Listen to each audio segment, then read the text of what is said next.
What's up, investors? It's the Russian dude. Ukraine says it has regained 480 square kilometers of territory since late January and pushed back in parts of the southeast and east, reportedly regaining control over two front lines. Across the border, Ukrainian long-range pressure appears to be setting Russian oil infrastructure on fire from the Baltic to the Black Sea.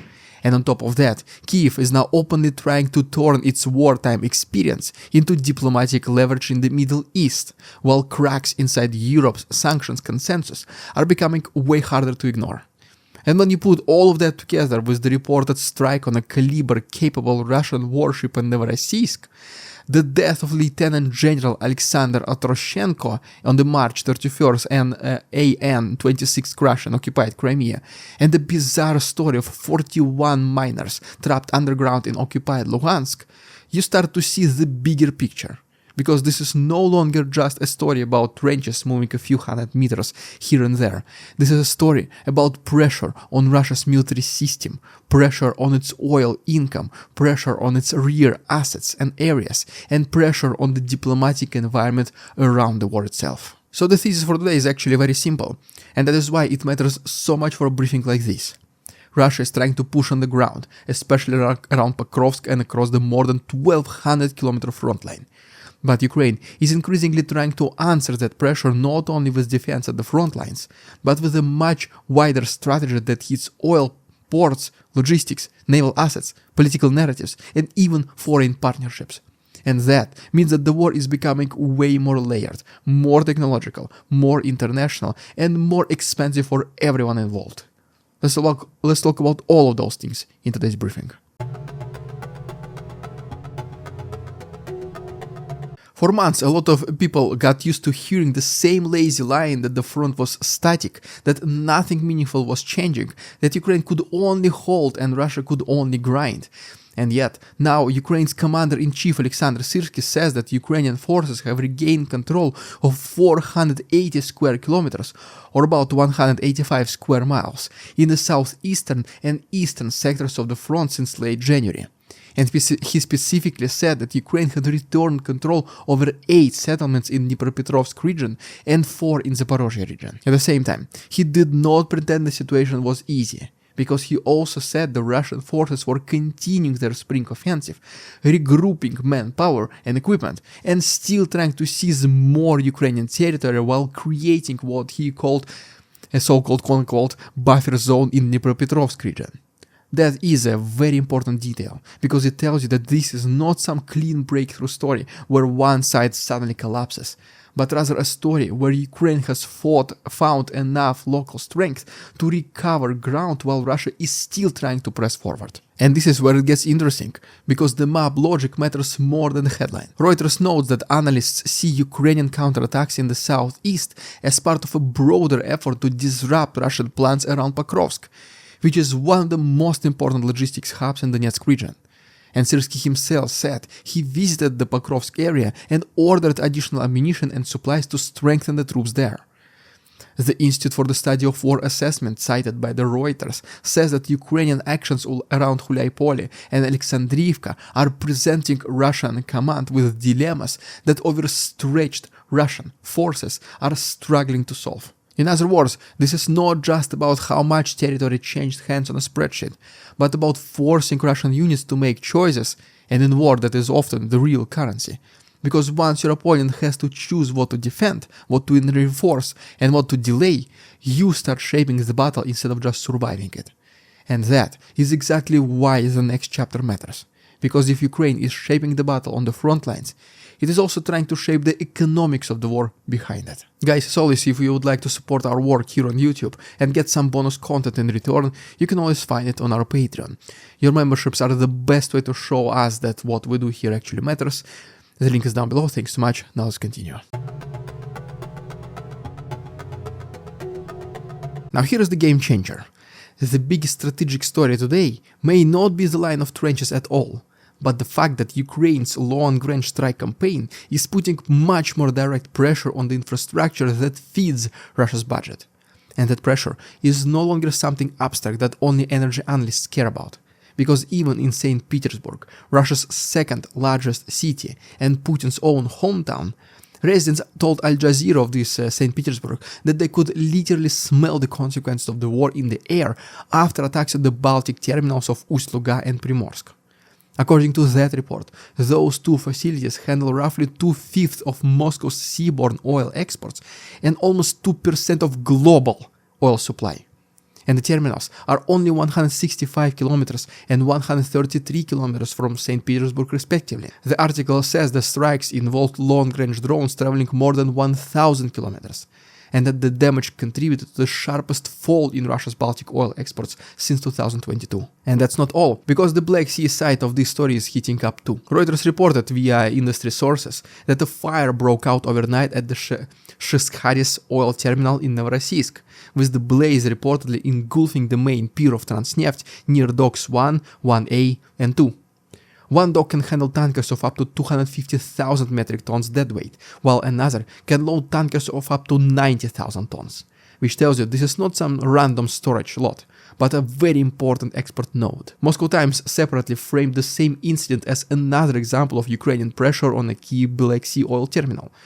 And when you connect those with the Baltic strikes, the pattern becomes extremely obvious.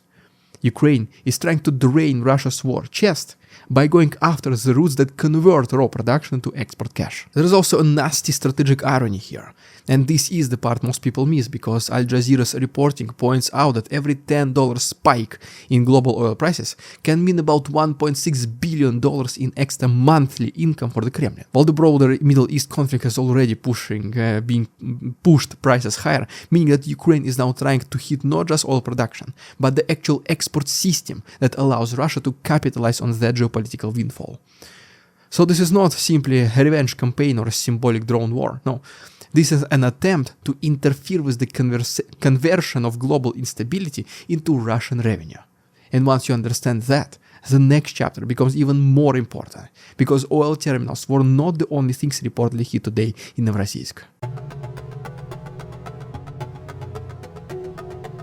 If you think that is interesting, wait until you hear what happened next. Because alongside the oil terminal fire came another report with potentially even bigger military symbolism. Ukraine said it struck a Russian military missile carrier in the port of Novorossiysk and also hit a drilling rig near occupied Crimea. Reuters reported that the target, according to Ukrainian drone commander Robert Brody, was the Admiral Makarov, one of the most important warships of Russian Navy, capable of carrying Kalibr missiles, though there was some early confusion in reporting before later clarification.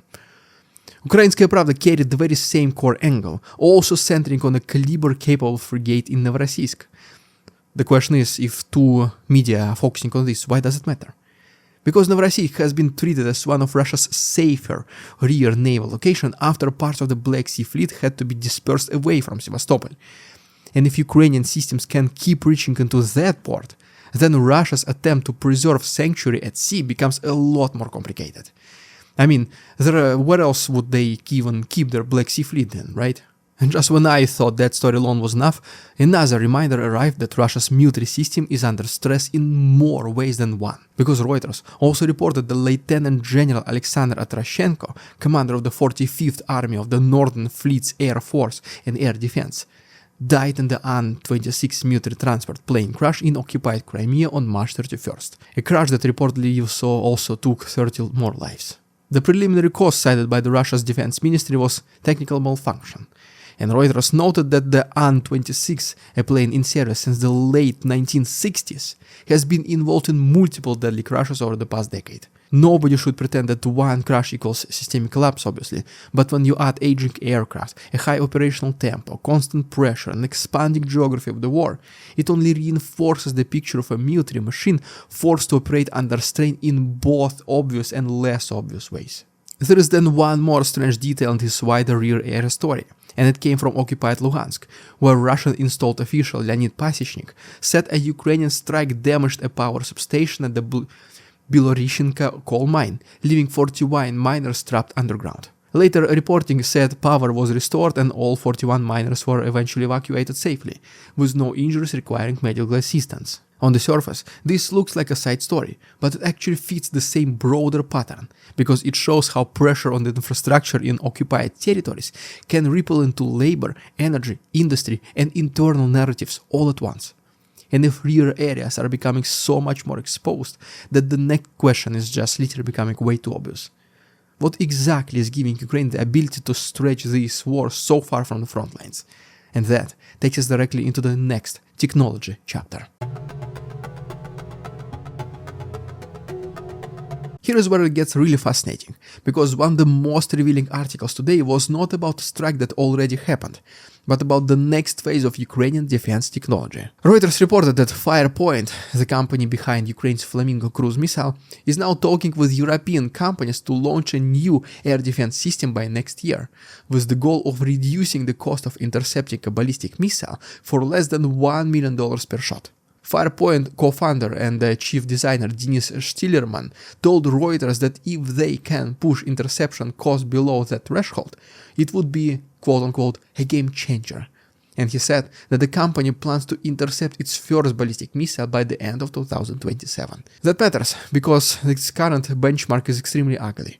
According to Shtillerman, a Patriot engagement often requires 2 or 3 missiles, each costing several $1 million. And this is exactly what changed everything about the way we should think about the war, because the old model was that Ukraine survives thanks to foreign donations of expensive systems, while Russia leans on volume, attrition and production scale. But Ukraine is also then increasingly trying to flip that logic by becoming a defense innovator itself. Reuters says Firepoint is also developing a ballistic missile capable of reaching Moscow. Is also now seeking an approval for proposed $760 million investment from a Middle Eastern conglomerate, and that the deal values the company at approximately $2.5 billion. That is not just a battlefield story, it's an outline of a future Ukrainian defense industry that wants to be a supplier, an exporter, and a technology platform. And there's another detail here that links the technology chapter back to the oil strike chapter.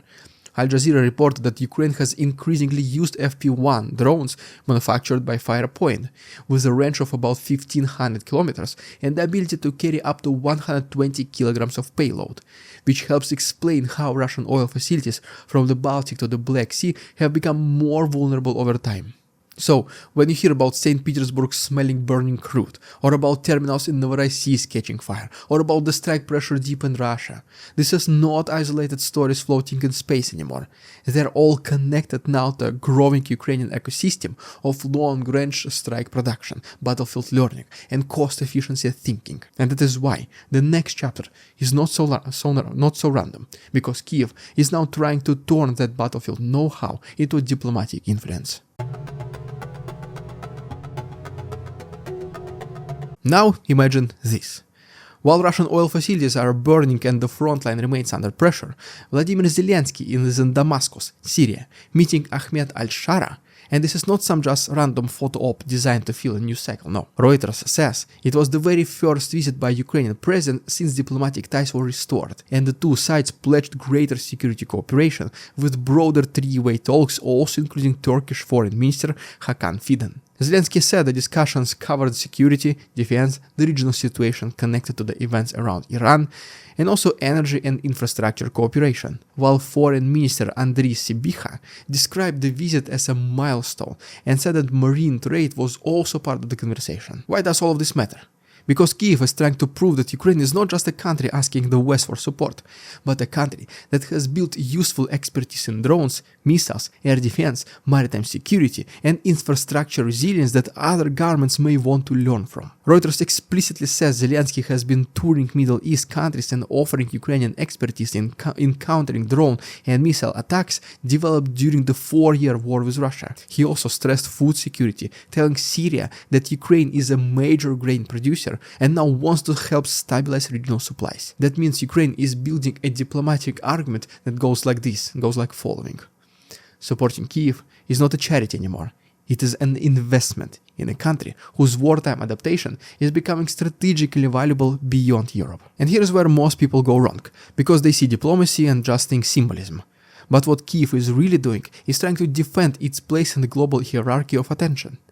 The Middle East is on fire, oil prices are elevated, US systems like Patriot are in shorter supply because of deployments elsewhere, and Ukraine knows perfectly well that if it cannot keep proving relevance, it risks sliding down the priority list. So visits like this to Syria are not just about bilateral cooperation.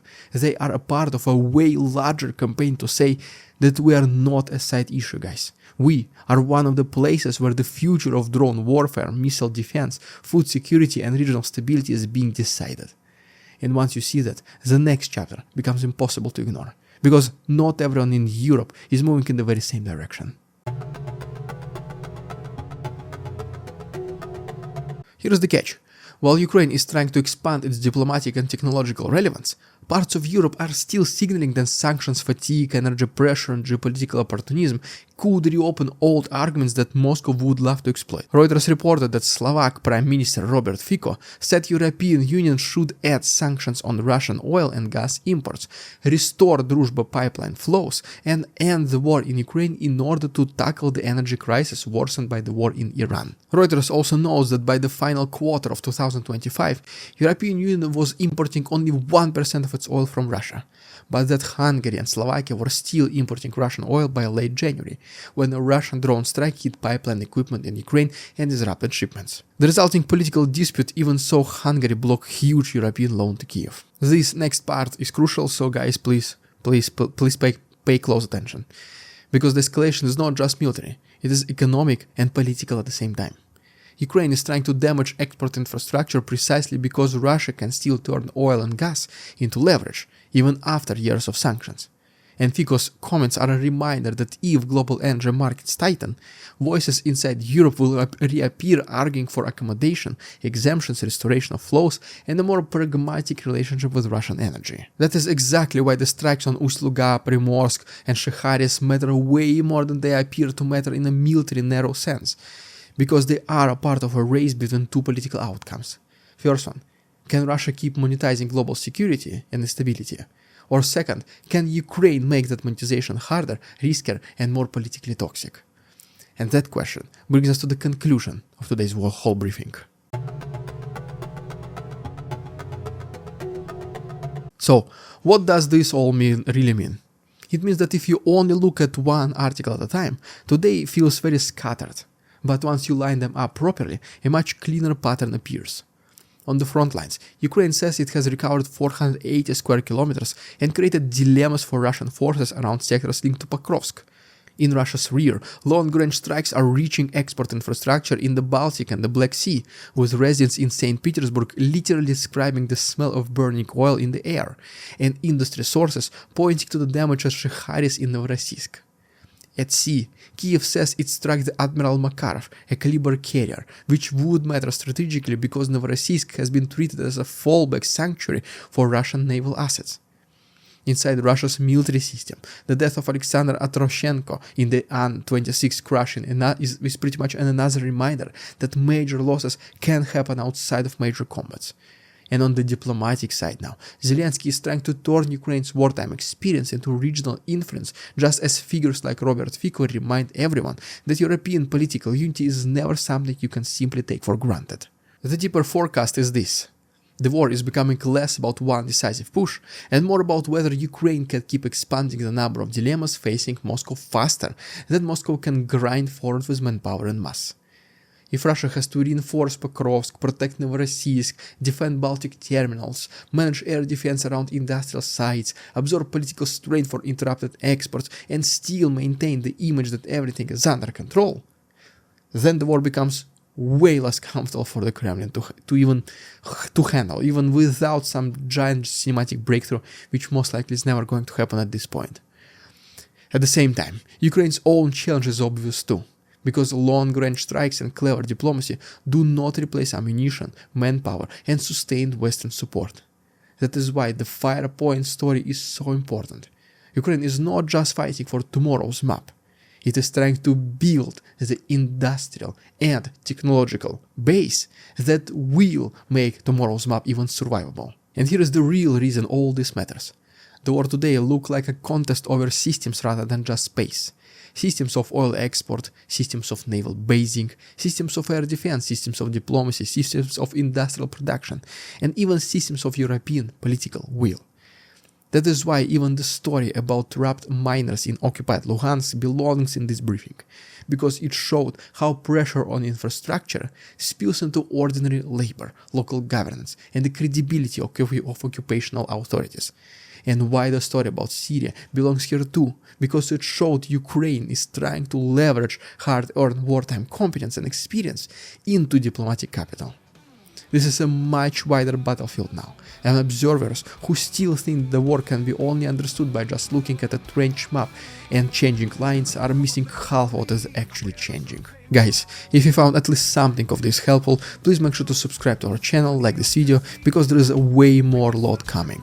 Don't forget about the Patreon, link is down below. Thanks so much, see you tomorrow. We won't succumb to their tricks, the facade they try to sell, their twisted words and feeble